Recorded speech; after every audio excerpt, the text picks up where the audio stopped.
Hello, Cancer. Thank you very much for tuning into this week's read. For the main part of the read, I'm using Tarot Illuminati by Eric C. Dunn. Supportive Oracle cards. The Akashic Tarot by Sharon Ann Klingler and Sandra Ann Taylor. I view these as more Oracle than Tarot. They're very loosely based on Tarot, but if you know this deck or if you look it up, I feel like you can find out why. Because there's not as many cards. The decks are a little different. So just to give you a heads up, that's why I'm using it as an Oracle deck, because I connect with it like that. I very much like that deck that I'm going to use, but it's got noticeable differences. That's all I'm saying.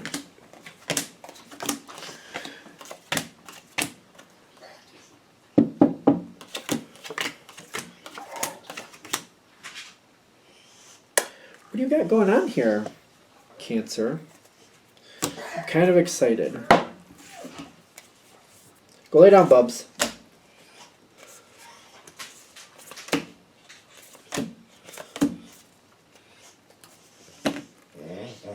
Yeah, you're fine. You're go lay down. I'll take you out after. Go ahead. Or lay down there. Fine.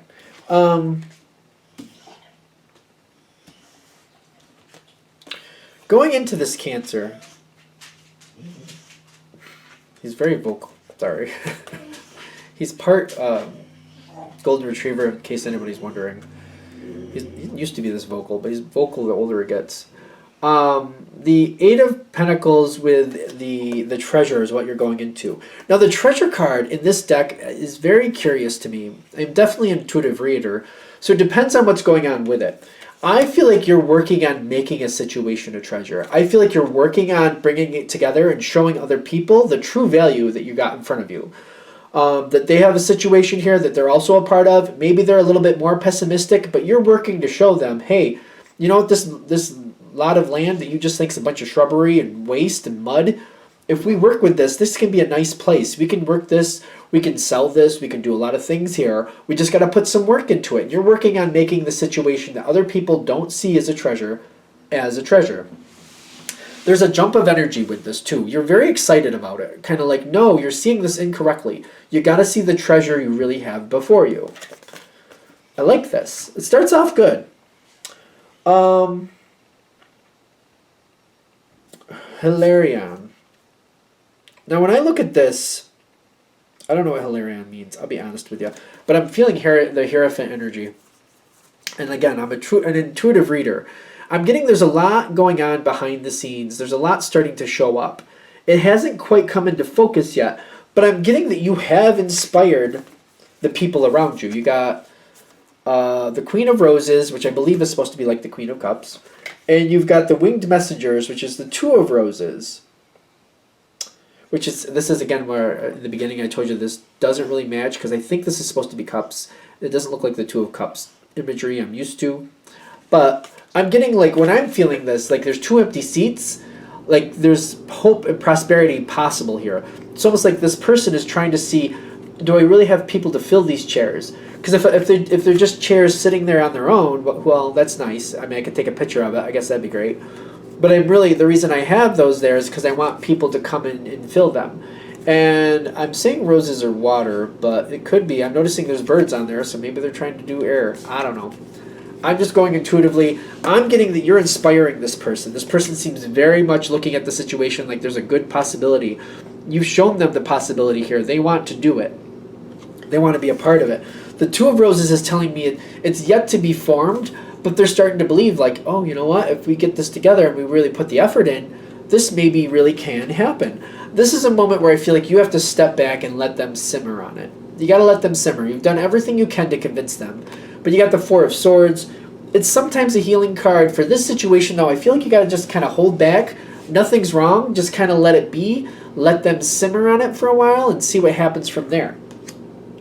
There's like a jump of energy, though. Like, you want to talk about it, but there might be a situation here where you have to, like, you have other things you got to do. Maybe you're busy at work. Maybe you got this going on. Maybe you got people you got to take care of. But you can't take any more time for this. You got to let it simmer.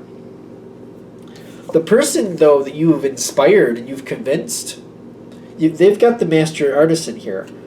they're starting to really look at the possibilities. You've really woken them up to possibilities. Now the question is here, the possibilities they're going towards, do they align with what you would like, or do they not align with what you like? Because I'm getting here, there's going to be a need for you to talk to this person and hold strong to what you think is right. You may have inspired them, but it doesn't mean you've inspired them to go the direction you want them to. So, like, it's almost like this plot of land. You're like, yeah, we could clean it up. We could, flatten it out a bit, make it nice. We could have a garden there. Maybe you're kind of like, we could have a garden there. They're like, you know what I think we could do? We could get a trailer and put it on there, and we could rent it out. And you're like, not at all what I was thinking. Wait a minute. Like, having a garden, putting a trailer on there and renting it out for some extra money. Not where I was going. Let's talk this out. Hold true to your dream. Whatever you think this should be, keep pushing that. Keep telling them what you're thinking. It's very important at this time.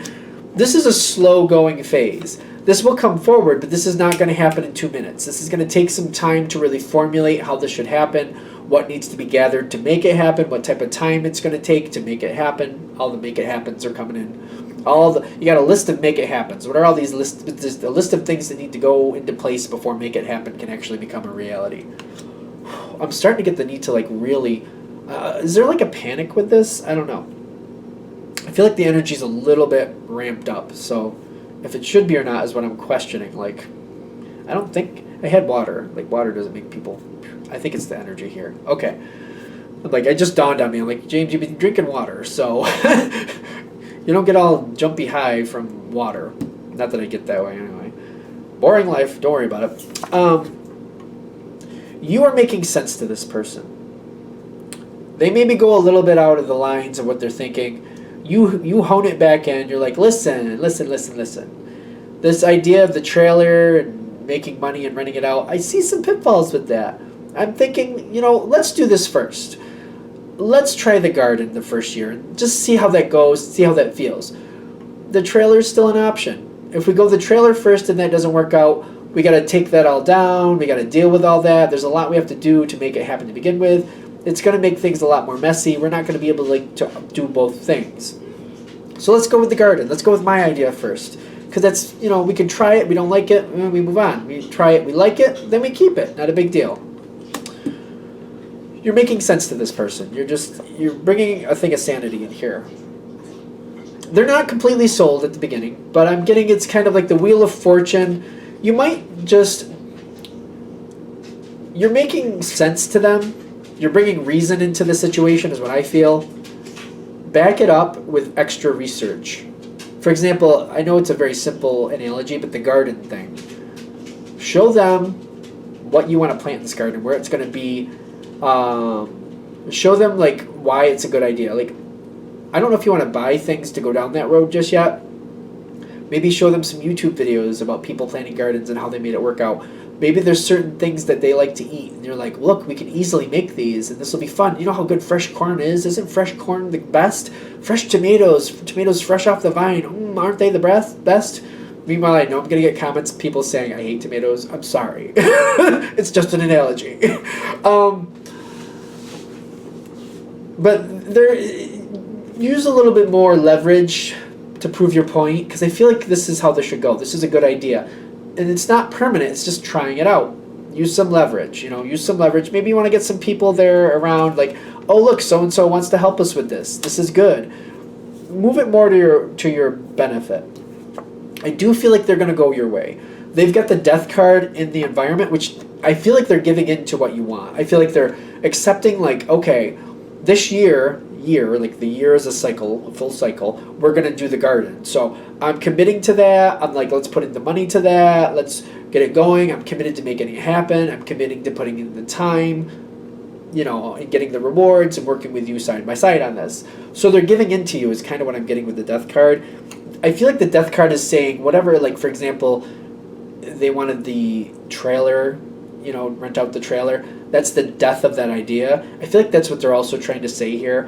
Whatever direction they were considering going, which you probably weren't thinking of anyway, or you maybe weren't that much of a fan of, that idea seems to be like falling right off the table, rolling out the door. It's done. It's not. I don't see it really coming back. Granted, it's a general read, but for most of you, that idea is gone. It's been 86'd. the way this is working out, you have the High Priestess. I like this. You have the Princess of Wands, which in this deck for me, it kind of teeters back and forth between Page and Knight energy. I don't feel like, I don't like to pigeonhole either to like a gender.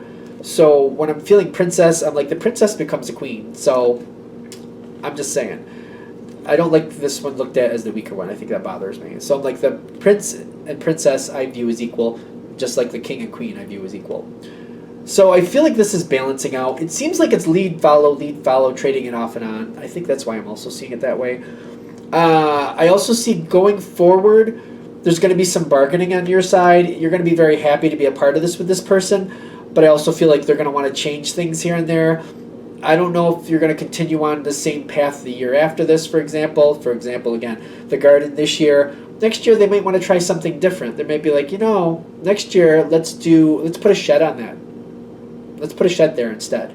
Or next year, let's do, instead of a vegetable garden, let's do a flower garden. Let's do an herb garden. Maybe there's something else they want to do. Next year, let's make it a fire pit. Let's have it where people can come over and we can entertain there. They're gonna cycle through some ideas, and I feel like you have to kind of balance it off, because I feel like whatever the idea you have, like I feel like some of you are gonna be like, well, I don't really want a garden. That's not the point. But they're saying, if you were connected with it, if you wanted to bring forth that garden, like that's something that means something to you. It may not stick the same way, but you might have different outcomes coming later. Just kind of be moldable with it. The person you're connected to has the Two of Cups. What they're enjoying most is time with you and considering new ideas. This might be a situation where this year it's a garden, next year it's a fire pit, the year after that it's a flower garden, the year after that it's got a shed on it, the year after that they've kind of moved that to the side and now it's a garden again. This might be a changing, ever-changing thing because they like to do new things with you. Just keep that in mind. Because I feel like whatever this ends up with, you seem to have to bargain it a little bit. You have to take the good with the bad. You seem to do well with that. It's very active. But the person you're connecting to loves this. But I'm feeling like even if it's business, this person loves working with you and has a lot of faith in you. The fact that if they keep changing it up, they just like doing different things with you. They like your energy a lot. Just keep that in mind. I feel like that makes a big difference. The fact that this is going forward, it's the fact that it's going forward with you, and they like to express their creativity. So the changing it up works very well for them. They very much like it. But it's like the two things they like, first of all, you being a part of it. That's extremely important. It doesn't work without you. And secondly, they love the changing, trying new things, thinking things out, planning new things. I feel like you'd be more like, we did a garden this year, can't we just do a garden every year? They like to change it up. I don't know. It's just they're trying to give you a heads up with it. That's part of the joy for them. I don't know if that's part of the joy for you, but that's what I'm getting for them. For some of you, it might be. All right, I think we're there. I'm going to shut this down here. I hope that helps. Thank you for watching. If you'd like a direct reading from me, shoot me an email, jamesforastral@gmail.com. That's James, the number 4, astral@gmail.com. Thank you.